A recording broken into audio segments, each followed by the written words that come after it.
يا مساء الفل. كنا لازم نطلع نتكلم النهارده الصراحه بعد اللي حصل امبارح كان في مباراه في الجوله الاولى من مرحله تحديد البطل في بطوله الدوري العام لموسم 2024 2025. الماتش كان ما بين الزمالك والاهلي، وزي ما كل الناس شافت طبعا ان رابطه الانديه قبل الماتش بخمس او ست ايام اعلنت في شكل مريب للجميع بان ادي يا جدعان قرعه الدوري، او هم ما قالوش عليها قرعه، يعني ادي جدول مباريات المرحله النهائيه لتحديد البطل. واتفاجئنا كلنا بان اول ماتش هو ماتش الزمالك والاهلي، وده كان امر عجيب جدا. ليه تخلي الجوله الاولى ما بين الزمالك والاهلي؟ ليه تخليها بالسرعه ديت وربما الفرق مش متجهزه او بتاع؟ ليه تزنق نفسك في رمضان مع انك داخل على توقف دولي وهتلعب بقيه الماتشات بعد التوقف الدولي بعد رمضان ما يخلص، فبالتالي ده هيكون افضل. ده اللي حصل. لكن فوجئنا قبل الماتش بيوم واحد، بيوم، مع ان الماتش ده اتعرف قبلها بخمس او ست ايام، لكن النادي الاهلي سكت يوم والتاني والتالت والرابع، وقبل الماتش بيوم راح منزل بيان قال والله يا جماعه انا مش هلعب الماتش غير بحكام اجانب، ولو الماتش ما فيش حكام اجانب انا مش لاعب، ولو الماتش ما اتاجلش انا مش بس مش هلعب الماتش، انا مش هلعب الدوري خالص وهنسحب منه. طيب يا مجلس اداره الاهلي، انت ليه من اول يوم لما عرفت ان في ماتش زمالك واهلي ما طلبتش حكام اجانب؟ وما تجيش تقول لي صاحب الارض بس هو اللي يقدر يطلب، لا، اي حد يقدر يطلب. في اللائحه بتاعه الرابطه ان اي نادي اي من طرفين المباراه يقدر يطلب حكام اجانب. انا يا عم ما طلبتش حكام اجانب، معيش فلوس يا عم. انت ما طلبتش ليه من قبلها بخمس ايام؟ يعني ما عملتش ليه الموقف بتاعك ده والهليله دي من اول يوم عرفت فيه ان في ماتش الزمالك واهلي كمان خمس ست ايام؟ وما اعتقدش يعني ان انت ما عندكش يعني اتصالات ما بينك وما بين الرابطه يعني ولا اتحاد الكوره عشان تعرف هم ناويين يجيبوا حكام اجانب ولا لا. كنت تقدر من اول لحظه تعرف ان والله اتحاد الكوره او رابطه الانديه مش هيتحركوا في حكام اجانب، فتضغط من خمس ست ايام فيتم تعيين حكم اجنبي والناس كلها تبقى مبسوطه. ليه عملت ده قبل الماتش ب 24 ساعه وانت عارف ان مستحيل حكام اجانب يجوا لك دلوقتي؟ مستحيل. وده بالفعل اللي حصل. جاء رابطه الانديه عشان تخلي مسؤوليتها، يعني قالت ان انا بلغت اتحاد الكوره بان هو يوفر حكام اجانب وان انا متحمل التكاليف. وطبعا ده هجس، لان هم بلغوا اتحاد الكوره يوم 9 3 والماتش 11 3، فاكيد اتحاد الكوره مش هيلحق يجيب لك حكام. يعني حكام مين دول اللي نايمين مستنيينك ترن عليهم الجرس وتقول لهم يلا انزلوا مصر عشان عندنا ماتش؟ مش هيحصل يعني. فكله بيضحك على كله.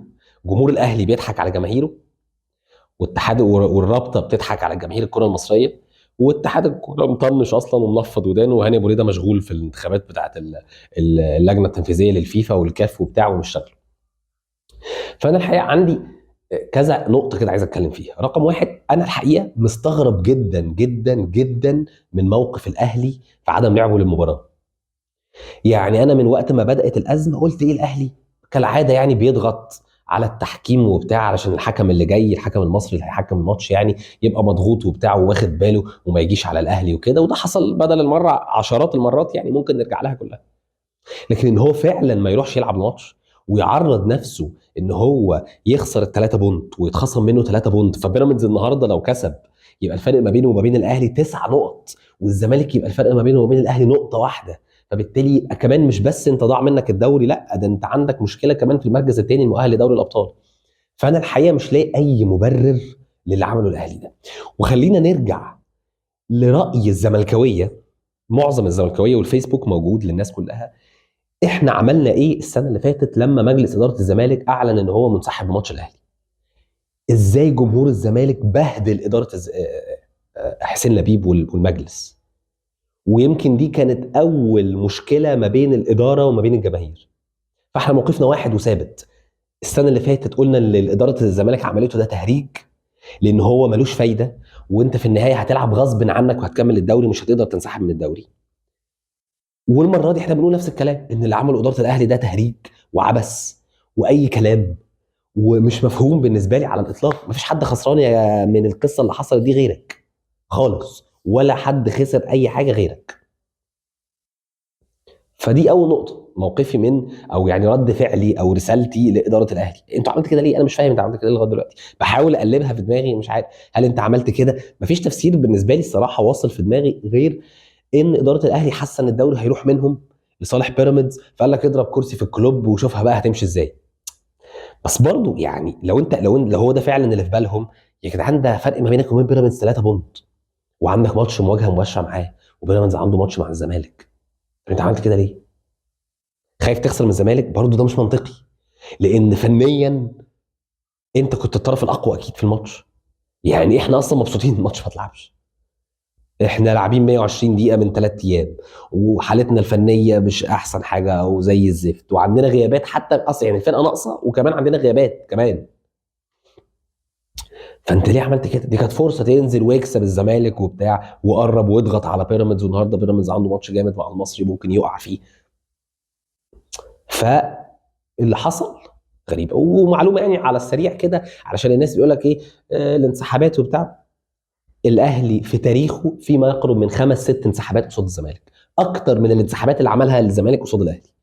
عشان الناس يعني ايه قصه ان الزمالك هو بس عشان اخر مرتين وثلاثه وعهد مرتضى منصور وبتاع كان في لغط كتير، فالناس فاكره بس الفتره دي. لا، لكن تاريخيا من اول مره الاهلي انسحب فيها من قصاد الزمالك في الاربعينات لغايه النهارده، لا الاهلي سواء اعلن او هدد بالانسحاب اكتر بكتير من الزمالك، سواء نفذ فعلا الانسحاب، انسحابات 3 مرات اثناء المباراه نفسها في دقيقه 60 و65 في مرات سابقه، او مجرد هدد يعني وما انسحبش. فلا الاهلي متعود يعني على موضوع ان هو اول ما بيحس ان الدنيا مش ماشيه معاه كويس بيقول لك مش لاعب. سيبك بقى من النقطه دي، اداره الاهلي زي ما هي عايزه تعمل اللي هي عايزاه، وحقها تقول اللي هي عايزاه وبراحتها. نيجي بقى للنقط الاهم بالنسبه لي. رقم واحد، رابطه الانديه. انا اسف، انا مش طرف في القصه. انا السنه اللي فاتت كان في ميعاد للمباراه، واخترتك بخطاب رسمي بان انا مش رايح الماتش ومنسحب منه.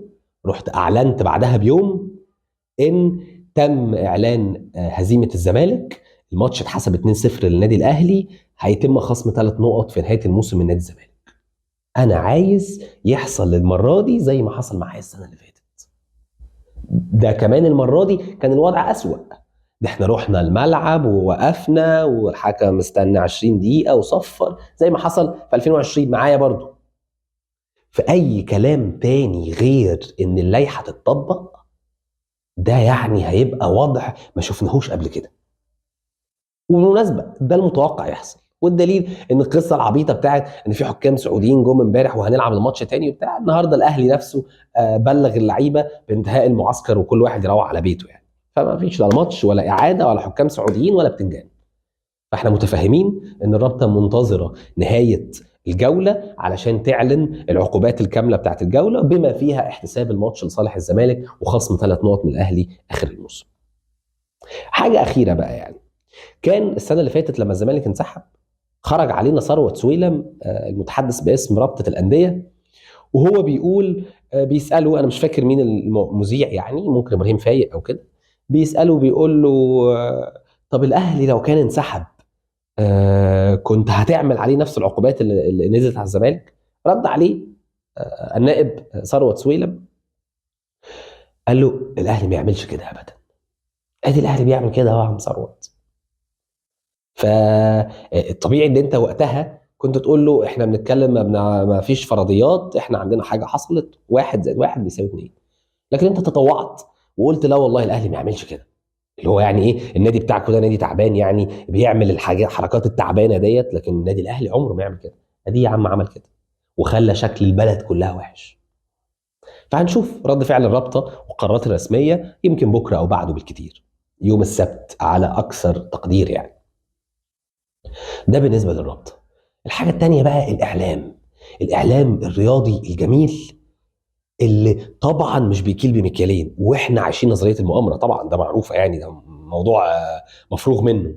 الاعلام الرياضي الجميل كده هنقول شويه امثله كده يعني صغيره عندك الاهرام الرياضي، اكبر مجله رياضيه في مصر ذات العراقه، السنه اللي فاتت او في 2020 اظن، مش السنه اللي فاتت، لما الزمالك انسحب والاهلي اترص في الملعب هو والحكام وبتاع وكده، نزلوا الصوره بلعيبه الاهلي لوحدها في الملعب، وقسموا الصوره نقطتين كده، حته اللي هي الفاضيه بتاعت الملعب والجزء اللي فيه الاهلي، فكتبوا فوق لعيبه الاهلي الرجال، وكتبوا فوق الناحيه الفاضيه اللي هي بتاعت الزمالك اللي ما جاش ونقط كده.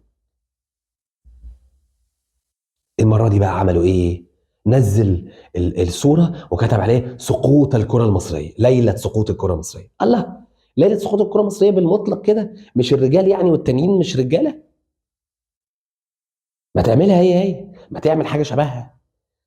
ولا المره، ولا لما انا اعمل انسحب ابقى انا مش راجل، وابقى انا خايف، وابقى انا جبان، وابقى انا مش عارف ايه، لكن لما التاني يعمل يبقى ليله سقوط الكره المصريه. عندك مثلا السيد ابراهيم فايق، الحيادي الجامد قوي، لما الزمالك انسحب قبل كده، طلع وايه قال لك ما حدش يكلمني على مش عارف ايه، عندك مشكله، عندك اعتراض، اسلك الطرق القانونيه، لكن ما فيش حاجه اسمها ان انت ما تروحش، ده تهريج وده عبث وده بتاع. امبارح سكتم بكتم عمال ينزل اخبار اكنه قلب ايه، قلب شريط الاخبار اللي تحت كده في القنوات.